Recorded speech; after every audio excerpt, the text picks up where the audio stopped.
Hi friends, we are on Luke chapter 20 today. One day as Jesus was teaching the people and preaching the good news in the temple, the leading priests, the teachers of religious law, and the elders came up to him. They demanded, "By what authority are you doing these things? Who gave you the right?" "Let me ask you a question first," he replied.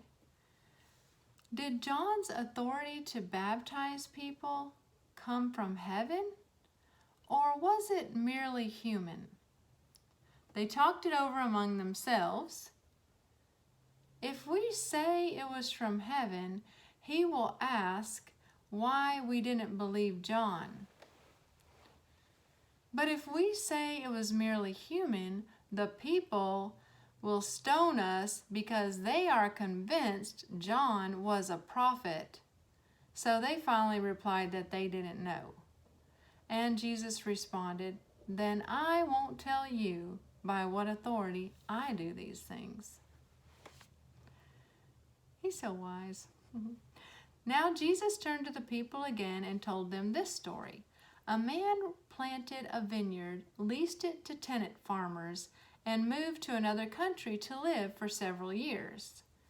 At the time of the grape harvest, he sent one of his servants to collect his share of the crop, but the farmers attacked the servant, beat him up, and sent him back empty-handed. So the owner sent another servant, but they also insulted him, beat him up, and sent him away empty-handed. A third man was sent, and they wounded him and chased him away. "What will I do?" the owner asked himself. "I know, I'll send my cherished son. Surely they will respect him." But when the tenant farmers saw his son, they said to each other, "Here comes the heir to his estate. Let's kill him and get the estate for ourselves." So they dragged him out of the vineyard and murdered him. What do you suppose the owner of the vineyard will do to them? Jesus asked. "I'll tell you. He will come and kill those farmers and lease the vineyard to others." "How terrible that such a thing should ever happen," his listeners protested. Jesus looked at them and said, "Then what does this scripture mean?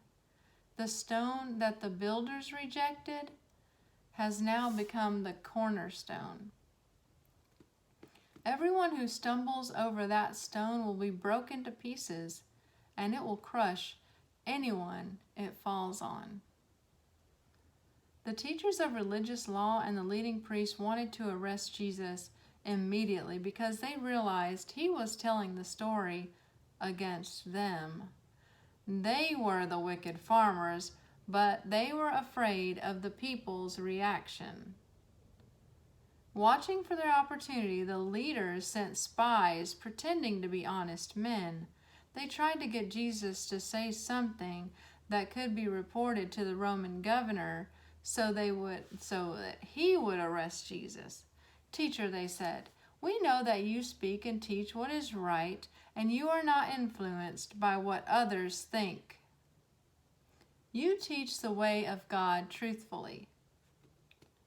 Now tell us, is it right for us to pay taxes to Caesar or not?"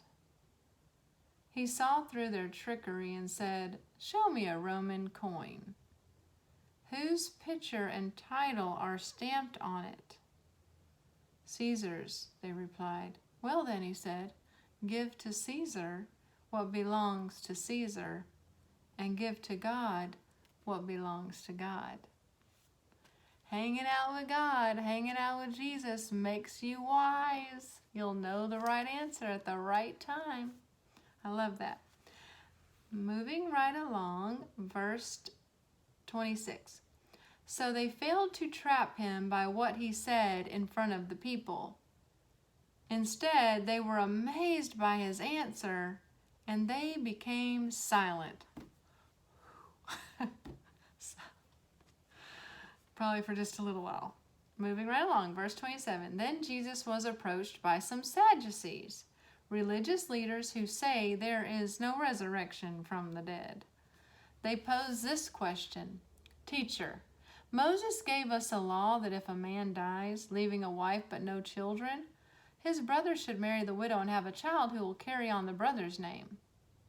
Well, suppose there were 7 brothers. The oldest one married and then died without children. So the second brother married the widow, and he also died. Then the third brother married her. This continued with all 7 of them who died without children. Finally, the woman also died. So tell us, whose wife will she be in the resurrection? For all 7 were married to her.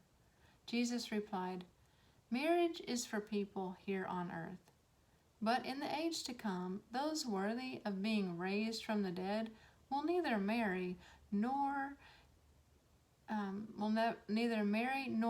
be given in marriage, and they will never die again. In this respect, they will be like angels. They are children of God and children of the resurrection. But now, as to whether the dead will be raised, even Moses proved this when he wrote about the burning bush.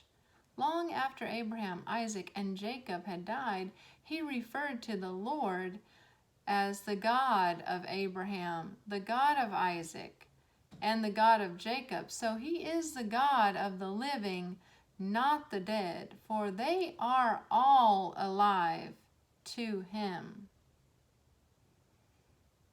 I love that. Well said, teacher, remarked some of the teachers of religious law who were standing there, and then no one dared to ask him any more questions. Then Jesus presented them with a question. Why is it, he asked, that the Messiah is said to be the son of David?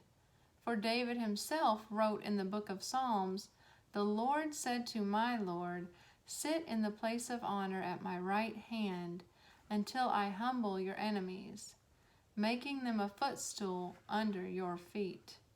Since David called the Messiah Lord, how can the Messiah be his son? Then with the crowds listening, he turned to his disciples and said, Be aware of these teachers of religious law, for they like to parade around in flowing robes and love to receive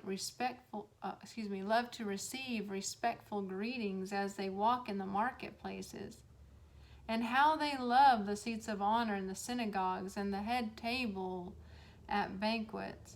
Yet they shamelessly cheat widows out of their property and then pretend to be pious by making long prayers in public. Because of this, they will be severely punished. That is the end of chapter 20. And I found a verse that I liked and then I lost it. So let me see if I can find it again. Okay, it's verse 21. It says, Teacher, they said, we know that you speak and teach what is right and are not influenced by what others think. You teach the way of God truthfully. That verse really resonates with me, and I'm going to write it in my journal and just see what the Lord has to say to me. And I pray that you will do the same thing, friends. God bless you.